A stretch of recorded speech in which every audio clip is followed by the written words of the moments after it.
Hari Om, Namaskar to all of you. Today I have received a message on the messenger. Guruji, I would like to give a small feedback. I do not know if it is right or wrong, but I feel this feedback would help in the future. The innocence of the organizers, administrators, few Vaidikas, and Kuparao, not Aparao, Kuparao, are something to imbibe, amazing stuff. On the other hand, I observed something before the evening on the second day of Bhairavagyam. The Specs and Dadi Mama and a few others, not all, who are in the Vaidiki circle to me, could moderate what they speak and what atmosphere they create. Vigrahas, they were mostly speaking about Vigrahas and a few other sensual topics before 3 p.m. Everything is a part of life and nature, agreed, but to be in that zone during yajna, I feel could be a bit more effective. Again, it is not that I am plain speaking like one pure man. I did my engineering at BITS Pilani and I know end to end except non-veg. But I just thought of sharing this as I feel the kick of the silence, the more than petty talks. Silence positive talks, if observed during yajna time, could help in a bit of more goodness. I may be wrong, but just wanted to share this. Apologies if I said anything wrong.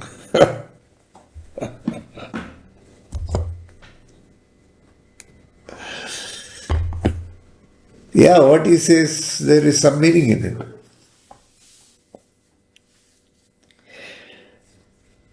Talking something very sensual, or I don't know what they were speaking or what this fellow heard. Talking about Vigrahas, okay, fine. I don't know what transpired. Of course, there is a window. If I want, I can open it and see. I don't open many times. I respect your privacy. He says some specs and dadi mama. Even I have specs, I have dadi.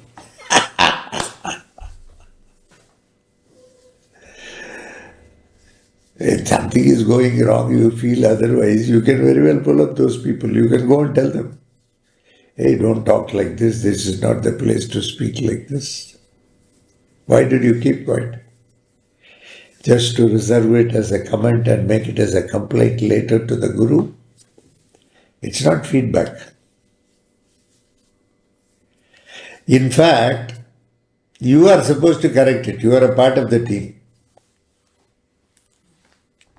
The Guru cannot keep saying everything. See, I give you a number of discourses. I tell them how to remain calm, quiet. In fact, a lot of villages were there. They were all very calm and quiet. They participated wholeheartedly. Yeah, these are all the problems of any organization. Any big, yes, organization, one or two people will be somewhat troublesome. They will create certain things.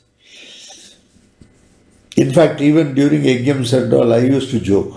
You know why? The work what we do is very, very hard as a prayogi. I keep myself very light so that I can do serious work. Of course, that doesn't give license to everybody to behave the way they want.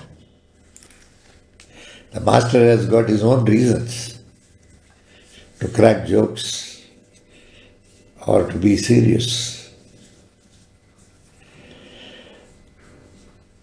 Sometimes it is rather hurting. Sometimes people behave like this. They are all knowledgeable people, they are all Vedic Pandits. Some people do Trikala Sandhyavandanam also. But despite all this, they lack some basic etiquettes, basic manners. In such a place like an yajnam, you are talking sensually. is not a good practice. It's not good. Others will be listening to it. What is the kind of message you are giving about the Guru, about the Gurukula? And most of these Vaidikis who come there are very knowledgeable. Certainly, such people do not do. It must be a person who is half-baked, neither here nor there. There were some people like that. Maybe you spotted one among them. But what I would like to tell you is, if you find something like that, go to that gentleman directly and say, this is not the way to behave. Can you do that? Do you have the courage to do it? Do it. Of course, you will be earning a bad name with that person. He will be showing his face everywhere he sees, or he may be talking ill about you. All these things, byproducts are there. By my merely saying through this video, do you mean to say that that gentleman is going to correct himself? No, no. He will feel more antagonistic against you because you have complained to me. As far as he is concerned, unless it is complained, the Guru doesn't know anything. That is his level of thinking, knowledge. Such people, yes, they are there. In a system, you will have all sorts of people. It's very natural. Whether you like it or not. In a beautiful farm, if you are growing trees like mango and coconut and jackfruit and all that, weeds will also go along with it. Regularly, you should weed out these things. Yes, thank you very much. We will try to weed out that gentleman. We may not give him much preference. Such people we don't need in the organization because they are projecting something else. But what I will say is, if you have seen something, you think that a correction is needed. If you cannot tell me at that place, you can very well inform the Brihaspati is there. The Guajar is there. You can go to him and say that these people are talking like this. You please correct them. Or you can say Kupara, you can say Kudumbara. All these people are there. I cannot keep supervising everything that is going on there. I have enough work to do. So you people should have a good communication channel whereby you point out some of the mistakes that may be happening so that it can be corrected then and there on the spot. Don't soak it for a few days and let it. Don't make it something like a urga, something like a pickle. You cut it, you put flavor, everything, keep it and then offer it. Then and there correct it. Yeah, some people are like that. You cannot help it. In every system it will be there. Ours is a very small system. We are ordinary people doing extraordinary things. We are very small people.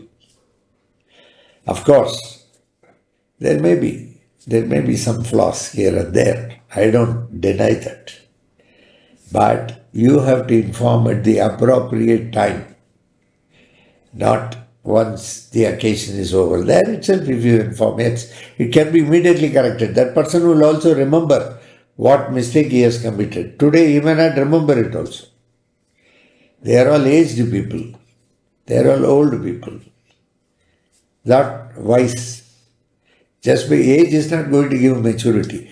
Age is supposed to build maturity provided one has learned out of experience all those years of aging as it happened.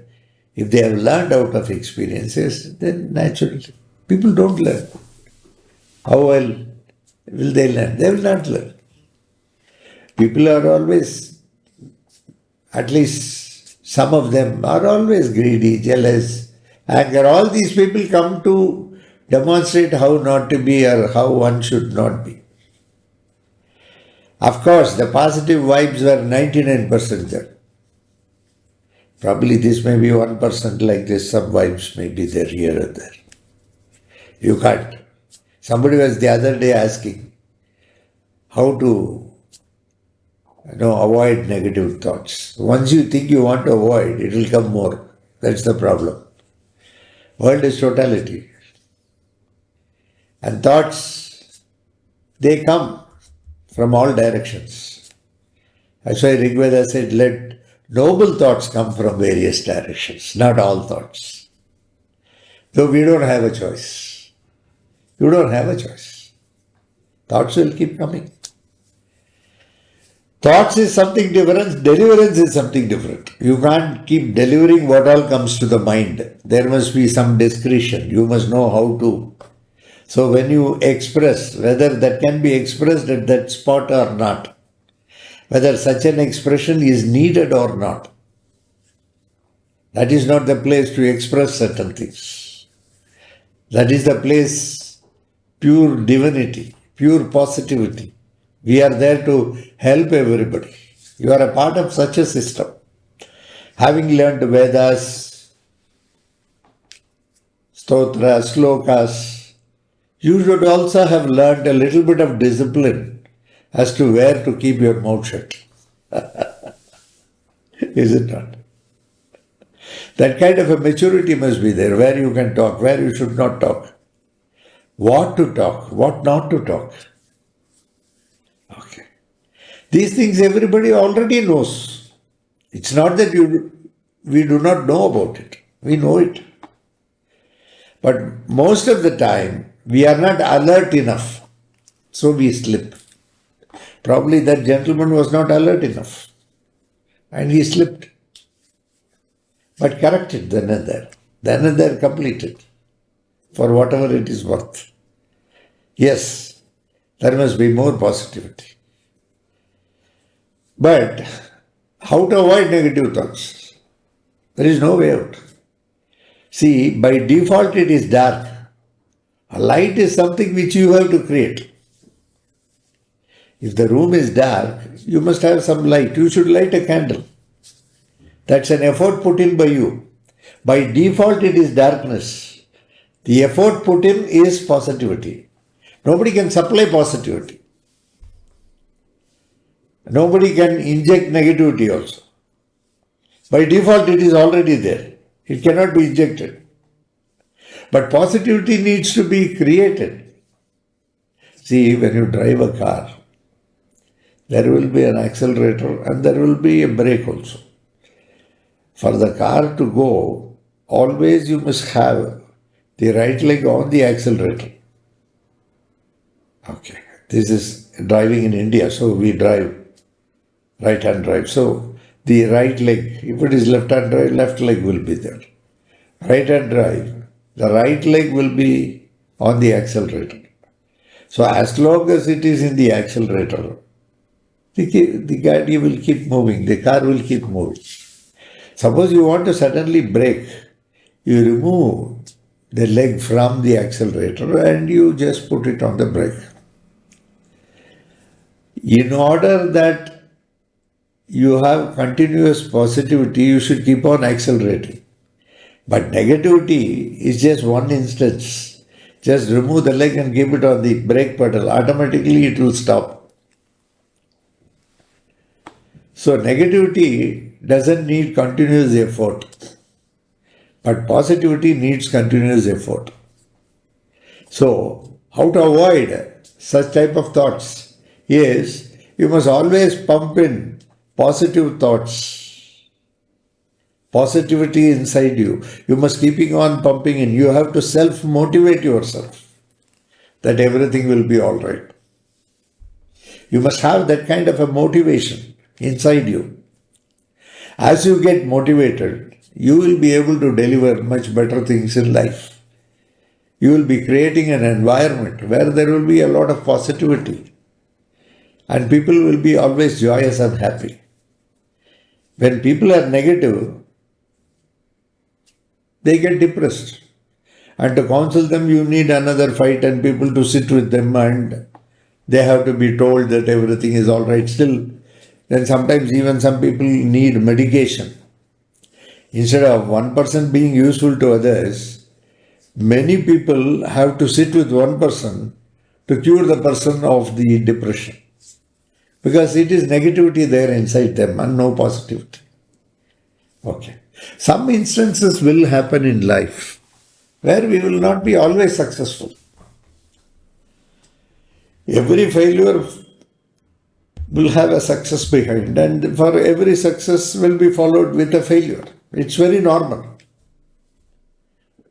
So, we have to understand it's just a cycle. You can't keep on succeeding. In fact, a little bit here and there, failing is good, so that the disappointment will not be to that extent. If you have only succeeded and not failed, you will feel very disappointed. Automatically, because you never tasted any failure, and success alone you have tasted. So naturally you feel disappointed. In fact, failure gives better experience. Success doesn't give any experience, because already you have succeeded. There is nothing more.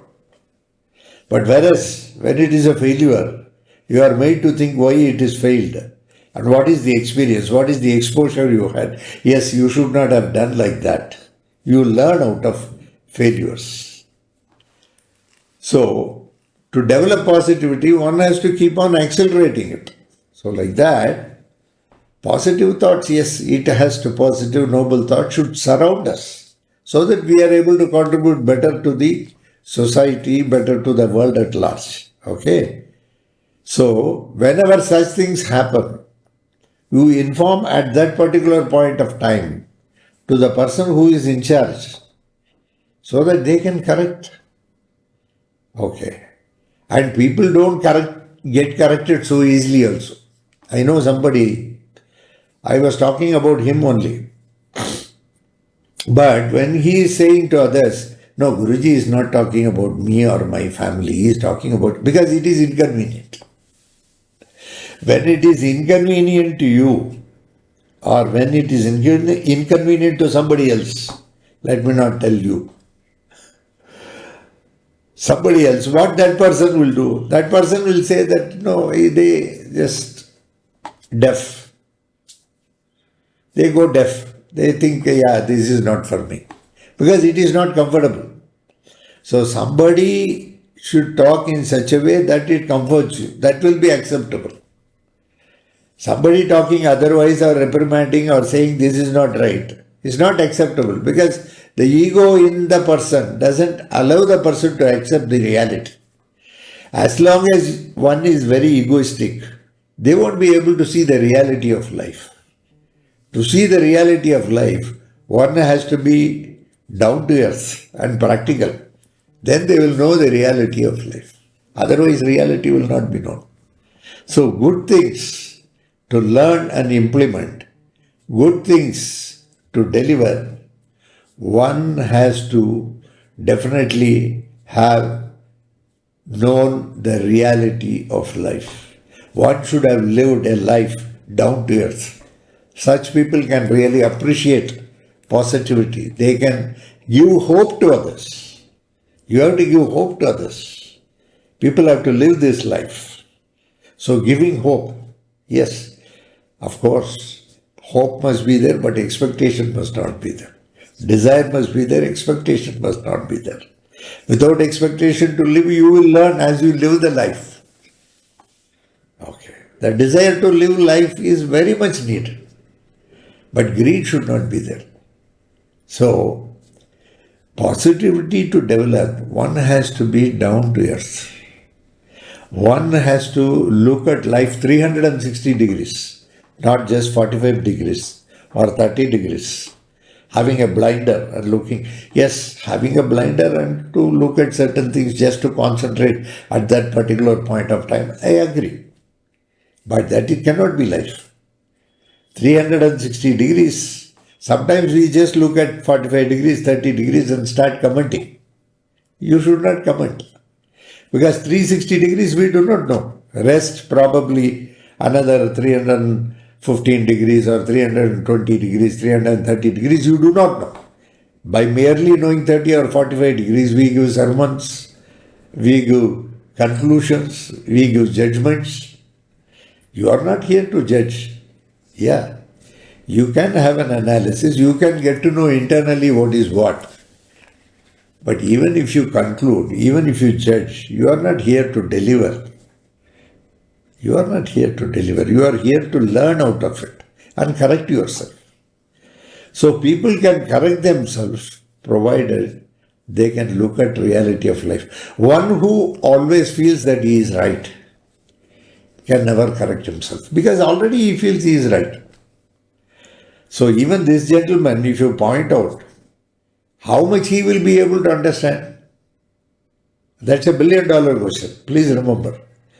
And sometimes due to age or they build in a sort of a superiority or they build in a sort of stubbornness. That stubbornness doesn't allow them to acknowledge mistakes. To err is human, but to accept is divine. Can you own your mistake? That is divine. There can be only two classes of people. One, those who have committed mistakes and mistakes are known. Those who have committed mistakes, mistakes are not known. There is nothing like people who have not committed mistakes at all. You don't have anybody like that. They cannot be on the earth. Definitely. So, to accept, to own mistake is an art. Whether the person will accept what he has done is wrong, no. Once you go and tell that person, he will come out with various counters to defend himself. There is no necessity to defend yourself. When it is a mistake, anybody points out, you can very well accept, yes, it's a mistake on my part and I should not have done it. That gracious people do it. But I don't think this gentleman will be gracious enough. Because I know that gentleman.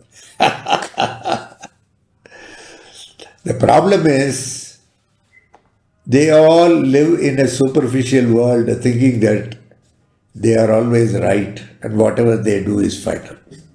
Of course, as a master, the buck stops with me. And something happens like this. Definitely. Yeah, I keep it in mind. Once again, that gentleman behaves that way, yes, we will see what to do. But it is always better to pull a person at that particular point of time. If you have some problems of weakness, if you cannot do it, then inform the concerned people so that they will take steps to probably correct the person. Say to the person that this is not the way to behave. And to supervise individually every person is very difficult. And I cannot do it. I have a setup and they will be doing it. So keep all these things in mind. Thank you very much. Thanks a lot. God bless you all. Bye-bye. Some other day.